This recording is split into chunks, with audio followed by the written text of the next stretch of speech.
KF-21로 명명된 한국형 전투기가 개발 구상 20년 만에 첫 선을 보였습니다. 오늘 시제기 출고식이 열렸는데 내년부터 지상평가와 시험 비행 등을 거쳐 오는 2026년 이후에는 양산에 들어갈 것으로 보입니다. 지난 4월 9일 선보인 KF-21 한국형 전투기는 스텔스 성능의 중거리 미사일 장착이 가능하다. 최대 속도 시속 2,200km, 항속거리는 2,900km에 달한다. 장비와 부품까지 국산화를 추진해 만든 4.5세대 첨단 초음속 전투기다. 이로써 우리나라는 세계에서 8번째 초음속 전투기 양산 국가가 됐다. 전투기 국산화가 우리에게 주는 의미와 KF-21 보람에는 어떻게 개발됐는지 들어본다.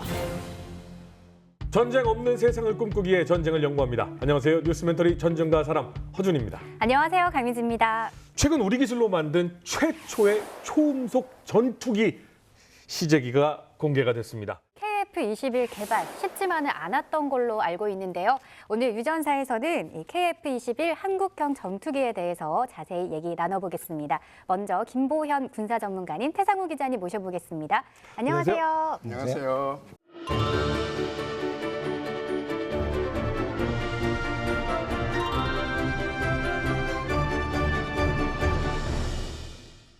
이력을 보고 제가 진짜 깜짝 놀랐어요. 네, 그냥 간단하게 소개를 해드리자면 공군 19 전투 비행 단장, 방위 사업청 항공기 사업 부장, 네, 하늘을 직접 F-16을 몰고 하늘을 가르시던 대한민국의 하늘을 지키시던 분이셨습니다.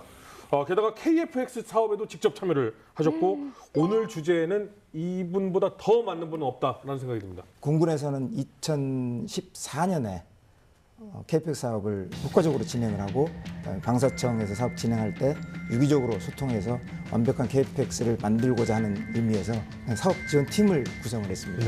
그때 제가 이제 소재 팀장으로 이 사업을 맡게 됐고 제 나름대로는 성공리에 마치고 임무를 마쳤다고 생각을 합니다.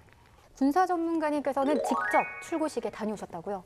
네, 출고식에 초청을 받았습니다. 정말 감회도 새롭고 모든 장면이 좀 뭉클뭉클한, 물론 뭐 저만이 아니고 거기에 참석했던 많은 분들이 느꼈는데 정말 그만큼 어려운 과정을 거쳐서 여기까지 왔던 거고 그래서 이 출고식 의미가 그만큼 남다랐다고 생각합니다. 그렇군요.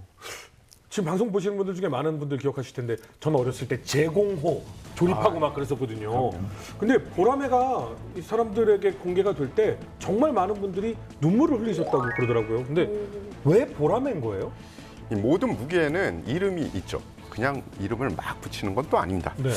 이 공군에서 전투기의 제식명은 F라는 이 영어 알파벳을 네. 사용을 하는데 이 F는 파이터, 그러니까 전투기를 뜻하는 그 앞 글자를 따온 거죠. 게다가 이 국내에서 제조를 한 전투기 같은 경우에는 거기다 또 K, 코리아의 K를 덧붙여서 KF-21 이런 식으로 명명이 되는 겁니다. 전투기에는 자연 현상 또는 맹금류, 이 맹금류의 신체적, 행위적 특징을 갖다 붙이는데요. 국민 공무로 뽑힌 보라매가 이번에 KF-21에 명명이 됐죠. 이 보라매가 1살 미만의 이 매인데 사냥을 그때가 제일 활발하고 제일 명확하게 할 때라고 하더라고요. 그러니까 태어난 지 1년 미만에 하늘을 막 날아오르기 시작하고 사냥에 한참 열이 올라 있는 매가 보라매군요. 맞습니다. 저희가 이게 날고 시험하고 뭐 분석하고 이거는 분명히 오랜 시간 더 검증을 해야 될 테지만 스펙이라는 게 있지 않습니까? 그럼 지금 현재 보라매의 전투 능력 스펙은 어떻습니까, 그냥?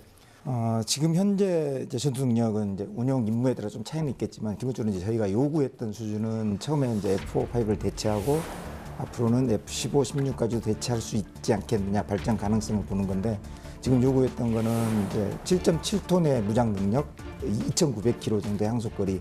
네, 저희가 이제 그 공군에서 전투기를 운영을 할 때 하이, 미디움, 로급에서 이제 구분을 합니다. 하이급은 쉽게 표현하면은 전략적으로 쓸 수 있는, 그다음에 이게 스텔스급 정도 되는데 일단 기본적으로 비쌉니다. 성능이 워낙 뛰어나고요. 로급은 이제 가성비가 좋은 걸로 봐야 되겠죠. 가격대 성능비가 좋은 게 이제 로급이고, 사실 미디움이 이제 주력 전투기라고 보는데 주력 전투기는 이 카디즈를 전부 다 작전 방향으로 커버할 수 있을 정도의 능력이 돼야 되거든요. 그래서 카디드 전체를 커버하기 위해서는 최소한 2,500km 정도의 항속거리, 물론 이제 전투 도망이 그보다 작습니다. 근데 그 정도를 커버할 수 있는 능력을 가져야 되는 거고, 앞으로 지속적으로 또 생명 개량해 나갈 거기 때문에 그 전투 능력은 더 지켜볼 수 있는 부분이라고 생각합니다. 계속 업그레이드 될 거니까요. 그럼 이 국산 전투기 개발 추진은 어떻게 진행된 건가요? 2001년에 이제 김대중 대통령께서 국산공사 졸업식에서 국산 전투기를 개발하겠다 천명을 하시고, 그로부터 이제 사업 계속 추진을 해 오는데 이제 굉장히 험난한 과정들을 이제 많이 아실 겁니다. 사업 타당성 분석을 하면서 이거는 안 돼. 우리 능력이 없고 돈이 너무 많이 들어. 라는 것 때문에 이제 사실 총 7번의 사업 타당성 조사 동안에 계속 논란이 많았었는데, 당시에도 이제 국제경우기관 등에서 이렇게 사업 타당성 분석을 할 때 우리나라는 능력이 부족하니 돈이 많이 드니 해외하고 같이 해봐. 뭐 이런 쪽으로 이제 계속 논란이 이제 됐다가 결국 모든 논란을 잠재우고 해봅시다. 개발합시다라고 들어간 게 2015년 말. 5년 만에요. 2015년 말에 이제 체계 개발 12월 28일 날 이제 계약을 하고, 실제로 이제 2016년부터 이제 한국항공우주산업에서 이제 체계 개발을 시작한 거죠. 생각보다 굉장히 빨리 나왔네요. 5년 만에 전투기 하나가 나올 걸 왜 그동안에 못했어라고 생각하실 수도 있는데, 사실 90년대 후반부터 우리 해보자라는 쪽에 그 개발진, 엔지니어, 그다음에 학계, 산학연 뭐 이쪽에서는 다 계속 고민을 하고 있었죠. 그럼 거의 10년 이상의 연구를 했다고 봐야겠네요. 그렇죠. 진행이 되어 왔던 과정이고. 딱 끝에. 나올 때 그 안에서 있었던 그 내부 인력들이 된다고 했지 막 이랬을 것 같은 뭉클한 막 그 기분도 좀 사실 드네요. 뭐 이게 매담이지만 이제 타당한 의견들이 서로 이제 조율해가는 과정에서 있었던 거라 뭐 단발로 가도 되지 않겠느냐라는 의견이 있었는데, 저는 이제 그때 공군에서 제가 그 KPS 지원 팀장 할 때니까 저는 절대 안 됩니다라고 이제 쌍발이어야 됩니다라고 왜요? 의견을 제시했는데, 단발로 가장 잘 만들면 현재 운영하고 있는 F-16입니다. 전투기 수명은 이제 30년에서 한 40년, 많이 쓰면 50년까지도 쓸 수 있는데, 한 번 개발하고 끝날 게 아니고 이걸 이제 성능 개량을 해서 계속 보완해서 그렇죠. 나갈 거거든요. 그러면 앞으로 100년을 또 이 기체를 모체로 해서 네. 쓴다고 보면 네. F-16 현재 운영하고 있는 F-16을 앞으로 100년 동안 우리 공군이 쓴다라는 거는 결국은 확장성의 문제를 저희는 제기를 했던 겁니다. 단발 세계에서 1등 해봤자 F-16이에요. 네. 이거 네. 100년을 바라보면 안 됩니다. 이렇게 가셨던 거네요. 제 논리는 이제 그거였고, 이제 많은 분들이 또 여러 가지 의견 이렇게 하는 과정에서 결국은 이제 최종 정책 결정은 쌍발로 정책 결정이 됐는데, 그 쌍발로 정책 결정되는 날 전화를 이제 네. 딱 받고, 그날도 서울에서 출장 와서 이렇게 내려가는 기차 안에서 혼자 그 화장실에서 찔끔찔끔했던. 기차 안에서. 근데 그 감정이 왜 그런지 알 것 같아요. 네네. 주로 이 단발을 원했던 사람들은 현실주의자들이었습니다. 지금 하기 좋으니까. 엔진이 2개가 되면은 가격도 올라가고, 올라가고. 그리고 정비 요소도 생기고, 그리고 이 수출도 어떻게 보면 좀 안 될 수도 있다. 뭐 이런 의견도 냈고요. F-16을 타본 조종사분들은 대부분 F-16이 수술용 글러브 같다는 표현을 해요. 몸에 쏙 들어가서 이걸 못하는 기둥이 없을 것 같아. 그러니까 그 자신의 경험에 그럼 단발 엔진도 충분히 가능한데 못하러 쌍발을 하니? 라고 생각하시는 분들이, 그런 현실주의자분들이 좀 많았고, 쌍발을 미신 분들은 이제 미래주의자. 네. 우리가 어차피 앞으로 쌍발로 가야 되고, 쌍발이면 엔진 하나가 고장나도 그래도 생존성이 뭐 좀 보장이 되니까 이 미래를 보고 우리는 돈을 좀 더 쓰더라도 쌍발로 가자, 이런 의견이 있었고요. 정말 눈물 없이는 볼 수 없는 과정을 통해서 이 보라매가 탄생을 했다고 합니다. 하지만 그전에는 우리 기술로 만든 초음속 전투기는 없었잖아요. 어떤 전투기들이 있었죠? 이게 한국 공군의 역사는 사실은 정말 눈물겨운 역사예요. 처음에는 대한민국에서 만든 기체는 전혀 없었습니다. 네. 해방 후에 이제 L4, 뭐 L5 연락기 몇 대만 가지고 있었고, 그래서 이제 그 1949년도에 이승만 대통령께서 이제 미국에다 군원을 요청하죠. 전투기를 달라, 전투기하고 폭격기 훈련기를 달라라고 미치게 요청을 했는데, 미국에서 과감하게 거절을 하죠. 어? 그래서 한국에는 그런 무기를 줄 수 없다. 그게 거절이 되고 그러다 보니까 49년에 이제 그 정부에서 대국민 모금 운동을 전개를 합니다. 네. 그래서 그 돈을 모아서 건국기라고 이름하는 T6 훈련기입니다. 미국에서는 이제 초등 훈련기로 쓰는 네. 그 프로펠러 훈련기 10대가 1950년 5월달에 네. 이제 저희가 처음 그 제대로 갖춰진 그 전투기 아니고 훈련기를 이제 네. 접수를 하게 됩니다. 1950년 6월 25일 개전이 됐을 당시 네. 우리 공군에는 전투기가 한 대도 없었습니다. 하지만 이 조고금 풍전 등한이 이 공군 조종사분들이 어떤 일을 할 수 있겠어요? 그냥 뭐 육군하고 똑같이 총 들고 나갈 수는 없잖아요. 일단 그 기체라도 다 떴습니다. 떠서 네. 무장은 없으니까 무장 네. 투하는 못하고 적진에 가서 적진을 정찰을 하는 거죠. 적진을 정찰을 했는데 아래에 있는 부대들은 지금 전선이 혼재돼 있어서 어떤 부대가 아래에 있는지도 모르잖아요. 네. 적진을 보고 관측을 해서 그걸 적어서 그냥 종이를 상공에서 뿌리면 딴 데로 날아갈 테니까 네. 군화 같은 무거운 곳에 그것을 담아서 지상으로, 그러니까 아군 있는 포지션으로 그 군화를 내렸대요. 아, 지금 북한군이 저쪽에 어디에 있다 이렇게. 예, 예. 그러니까 그게 대한민국 초창기 전투기가 없는 대한민국 공군이 할 수 있는 최선의 일이었던 거죠. 진짜 조국을 너무 지키기 어렵다. 위한. 그래도 그냥 야 그러면 우리가 가진 게 이 훈련기와 연락기뿐이 없는데 혹은 연락 정찰기뿐이 없는데 그래도 우리 뭐 해야 되지 않냐. 그래서 현지에서 되게 응급하게 이제 개조를 합니다. 그래서 훈련기는 그런 밤 렉을 달고 거기다 폭탄을 달아서 폭탄을 투하를 했고요. 그리고 연락기 같은 경우엔 폭탄을 이제 날개에 달 수가 없으니까 네. 그 안쪽으로 지니고 들어가서 적진 상공에서 손으로 떨어뜨렸습니다. 안고 들어가요?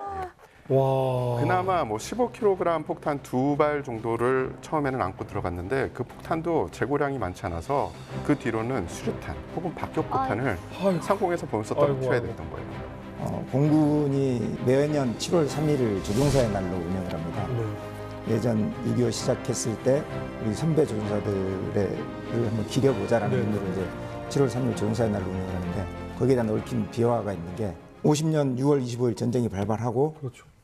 26일 새벽에 우리 전투기 달라. 아. 그래서 미측에서 아주 발빠른 조치를 했죠. 네네. 그래서 26일 저녁에 그러면은 너네들이 비행을 할 수 있는 조종사가 몇 명이나 있느냐. 네. 그래서 우리 과거 일본 이제 가미가제에서 해방되면서 이제 왔던 그 네. 조종사들, 네. 만주에서도 비행을 했던 조종사들, 그분들이 10명이 이제 그나마 와, 10명. 약간 숙달되신 네, 분들이죠.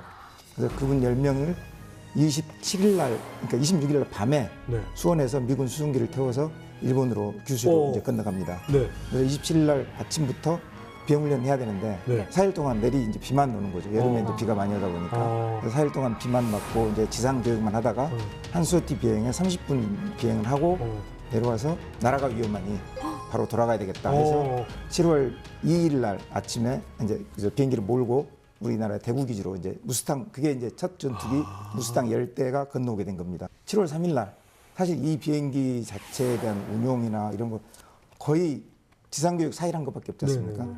30분 비행한 거하고. 근데 3일 날 첫 출격을 감행을 합니다. 네. 이거는 뭐 능력이나 어떤 그런 게 아니고 정신력만으로 나라를 지켜야 되겠다는 순서가 정신력만으로 달렸네요. 올라간 거죠. 네. 공군의 첫 전투기가 운용되게 된 게 무스탕 이제 시작이 된 거죠. 조종사의 날이 7월 3일이 된 거군요. 예, 그래서. 예, 그렇습니다. 아. 이 무스탕 전투기를 시작으로 우리 공군력은 어쩔 수 없이 미군에 의존을 해서 발전을 해올 수밖에 없었습니다. 이게 어떻게 따라서는 미국이 이 한국의 전투기 시장을 독점하는 것 같으나 사실은 이 우리의 동맹국이 미국이고 미국과 연합 작전을 어쩔 수 없이 해야 되기 때문에 독점했다기보다는 미국을 따라갈 수밖에 없던 사회적 기반이 형성이 된 거예요. 상황적 독점 상황이다 이렇게 보면 되겠네요. 그렇죠. 뭐 없으니까. 자국산 전투기가 없는 국가들에서는 거의 강력한 동맹국의 이 공군력 혹은 항공기를 따라가는 현상이 지금도 벌어지고 있고요. 네네. 뭐 이거는 그냥 일반적인 현상이라고 보시면 네네. 사실 그 뭐 자주국방에 대한 열망은 미측 군원을 끊어지고 하는 여러 가지 정치 상황하고 연계되면서 이제 뭐 지상 장비, 해군 장비들도 그렇고 이제 공군도 그때부터 사실 정말 우리 손으로 우리 나라를 지켜보자라는 이제 열망이 사실 전투기를 운용하면서 그 하나의 예를 들면 그 상호 운용성이라고 이제 표현을 하거든요. 그러니까 무장뿐만이 아니고 자, F5에 달았던 무장 폭탄을 F4에 달 수도 있고 16에 달 수도 있고 뭐 F15에 달 수 있습니다. 네. 근데 거기에 유럽 거를 가져온다든지 네. 우리가 개발한 거를 붙이겠다 하면 그거는 그쪽에서 인가를 안 해주거든요. 그러니까 인가를 안 해준다는 말은 무슨 그러니까 뜻이냐면 계약서에 이미 그렇게 하면 안 된다고 써놓는 거예요. 무조건 그쪽 걸 가져와야 되는 거. 전투기는 이제 날아다니는 비행기 아닙니까? 네. 날아다니는 비행기에 너는 어떤 걸 갖다 붙여도 돼. 네. 하지만 이 비행기의 안전성은 내가 장담을 못 하겠어. 아. 이걸로 네가 이걸 손대므로 인해서 초래되는 모든 상황은 내가 책임져야 돼라는 게 이제 사실 아, 기본. 이거 아주 간단하게 저희 TV나 뭐 이 컴퓨터 살 때 맞아. 만약 임의로 손을 대면 AS 안 되고 우리가 절대로 보장해주지 않아요라고 써 있는 거하고 똑같은 거네요. 그렇습니다. 오. 그래서 우리가 어떤 항전 장비를 개발을 하고 폭탄을 개발하고 미사일을 개발했을 때 미측에서 가져온 미국에서 사온 무기 체계를 달 수가 아예 없고요. 와. 달라고 하면 우리가 개발한 통상 소스 코드라고 표현하는 그런 개발한 정보나 모든 거를 데이터를 그 나라에 줘야 되는 겁니다. 그럼 그걸 주게 되면 우리의 기술력을 온전히 넘겨줘야죠. 넘겨주는 거죠. 네. 또 하나 제가 예를 들면은 우리나라가 이제 IT나 뭐 이런 쪽의 기술이 이제 발전이 많이 됐다 보니까 항공기 자체 보호를 위한 전자전 장비를 하나 개발을 했습니다. 네. 그거를 우리 F4하고 F16에다 장착을 하고 싶은데 네. 그래서 적진 침투를 할 때 내 전투기를 보호하고자 하는 네. 그런 목적으로 개발을 네. 했는데 이거를 달아볼 수가 없는 거죠. 달면 안 돼 이렇게 나오는 거죠. 예. 근데 보라매는 그걸 우리가 이제 마음껏 우리 할 수 있다. 거니까. 네. 보라매는 언제든지 달 수가 있도록 지금 개발을 해 나가고 있습니다. 그리고 전투기를 이제 우리 걸 운용하게 되는 하나의 효과가 또 뭐가 있냐면 후속 군수 지원이 용이하다는 점이거든요. 그러니까 용어가 좀 어려울 수 있는데 어디가 하나 고장이 나거나 그리고 전투기는 사실 모든 비행기는 그 시간이 되면 교체를 해줍니다. 그렇죠, 그렇죠. 이게 고장이 나서 교체하게 되면 이미 사고로 이어질 수 있기 때문에 네. 근데 부품을 항상 우리가 가지고 있는 게 아니고 또는 전혀 예상치 못한 결함이 나왔을 때 그에 대한 분석을 또 해야 되고 그렇죠, 그렇죠. 맞아. 그렇게 했을 때 일단 먼저 부품을 갈아줘야 되고 누군가 와서 그 상황을 분석을 해야 되는데 외국에서 온 비행기는 특히 이제 미국에서 온 비행기는 제가 F16을 탈 때 네네. 이런 결함이 나왔는데 이 결함이 왜 나왔는지를 문의를 합니다. 레터를 보내죠. 이 측에 레터를 보내면 답은 한참 뒤에 오는 거지. 6개월, 아이고야. 1년 뒤에 오는 경우도 6개월이요? 있습니다. 아이고. 사안에 따라서. 받을 때쯤 전역했어요 이미 막. 근데 제가 TOC 대장을 하면서 공중에서 어떤 결함이 있었을 때 지상으로 라디오로 이야기를 하면 네. 지상에 바로 그냥. 원래 상주하고 있는 이제 네. 엔지니어가 있기도 하고 또 서천에서 광주까지 한 2시간 안 네. 걸려서 오지 않습니까? 그날 저녁에 엔지니어하고 조종사하고 직접 결함에 대해서 대화를 할 수가 있는 거예요. 오. 그러니까 후속 군수 지원, 그다음에 결함을 찾고 수리를 하고 이런 과정이 굉장히 단축된다는 거죠. 그게 이제 어떤 효과가 생기냐면 가동성이 높아진다는 거죠. 그렇죠. 비행기 가동률이 100대의 비행기를 운영하면서 통상 우리가 한 85% 정도의 가동률을 보이거든요. 외국 비행기를 운영할 때는 그 비율이 안 나옵니다. 80% 미만이 저 되죠. 6개월 지금 답변 기다리고 있는 비행기가 몇 대 있으니까. 그 하나 비행기는, 고장 나면 예. 또 하나 수도 있고. 고장 나고. 언제나 개발자와 엔드 유저, 최종 사용자에는 같은 것을 보고 같은 것을 운영을 하지만 차이가 있어요. 개발자가 모르는 것을 엔드 유저인 조종사는 알 수 있고요. 예. 조종사가 모르는 것을 개발자가 알 수가 있습니다. 근데 개발사가 해외에 있으면 커뮤니케이션이 안 되게 되죠. 힘들어요. 맞아요. 근데 같은 말을 하고 바로 그날 만나서 바로 그 문제에 대해서 얘기할 수 있다는 건 제가 보기엔 굉장히 큰 장점일 것 같아요. 2001년 자주 국방과 항공산업 발전을 위해 국산 전투기 개발을 추진한다. 7번의 사업 타당성 평가가 진행되는 동안 효용성과 경제적 효과 등을 놓고 개발 논란은 계속된다. 우여곡절 끝에 2015년 방위사업청은 한국항공우주산업과 계약을 맺고 본격적인 전투기 체계 개발에 들어간다. 2021년 4월 9일 국산 차세대 전투기 KF-21 보라매가 첫 선을 보인다. 네, 근데 이 출고식에서 현재 3만여 개 부품 중에 국산화율이 65%라고 했어요. 이 국산화인데 65%는 뭔가요?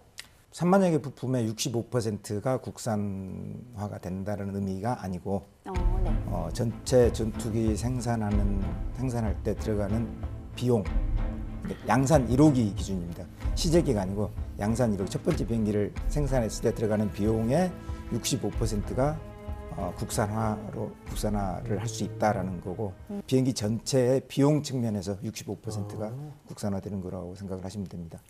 65%면 국산화에 성공했다라고 하기엔 조금 적은 거 아닌가요? 미국도 100% 국산화는 아닙니다. 저희가 미국 락히드 마틴이나 보잉사에 우리가 만들어서 납품하는 것도 있고요. 이 65%라는 것도 사실은 굉장히 높은 건데, 앞으로는 개량이 진행되고 우리 항공산업이 발전돼 가면 그 비율은 더 높아질 걸로 생각을 합니다. 그렇군요. 좀 더 너그러운 관심을 보여주면 좋을 것 같습니다. 고난과 노력으로 일궈낸 우리 전투기 이야기를 들어봤는데요. 마지막 정리 한 말씀 부탁드립니다. 한국형 전투기 사업은 자주국방을 현실화하는 그 사업이라고 봅니다. 정말 어려운 과정을 거쳐서 지금 여기까지 왔고, 이제 시작 단계로 봐주시면 될 것 같습니다. 빨리 안전하게, 그러니까 무조건 완벽한 거를 요구하는 것보다는 정말로 묵묵하게 박수 쳐주고 격려하고 응원하고 기다려주는 모습이 오히려 그들을 격려해주는, 정말 더 빠른 시간 내에 안전하고 전투력이 갖춰진 멋진 전투기가 나오지 않을까, 그렇게 생각을 합니다. 대한민국 공군이 불과 70년 전만 해도 외국 전투기를 타고 풍전등화의 국가를 지켜야 됐죠. 그런데 이 70년뿐이 안 지났는데 지금 와서는 전 세계 몇 국가가 가지지 못하는 자국산 4.5세대급 전투기로 이제 영공을 지킬 수 있는 그런 국가로 발돋움하게 된 거죠. 미래전의 특징은 영역 파괴죠. 이제는 싸움터가 영토, 영해, 이 영공 이게 아니라 이제 우주, 사이버로 가게 되는 거죠. 그러면 사실은 공군에서 해야 될 일은 훨씬 더 많아집니다. 물론 그렇다고 육군하고 해군 손 놓고 있는 건 아니에요. 이런 변화의 시점에서 사실 KF-21이 나왔다는 것은 굉장히 큰 의미가 있고요. 앞으로 이 국토를 지킬 수 있는 그런 물건이 완벽하게 나왔으면 좋겠습니다. 네, 많은 갈등과 고난을 이겨내고 KF-21 보라매가 세상에 탄생을 했습니다. 가장 높은 곳에서 대한민국을 지키고 있을 그날을 기다리고 있겠습니다. 대한민국은 최고 수준의 자동차를 생산하는 국가입니다. 그리고 대한민국은 압도적 세계 1위의 조선 국가입니다. 하늘만 남았습니다. 다음 이 시간에 뉴스멘터리 전쟁과 사람은 더 재미있는 주제로 돌아오겠습니다. 여러분 감사합니다.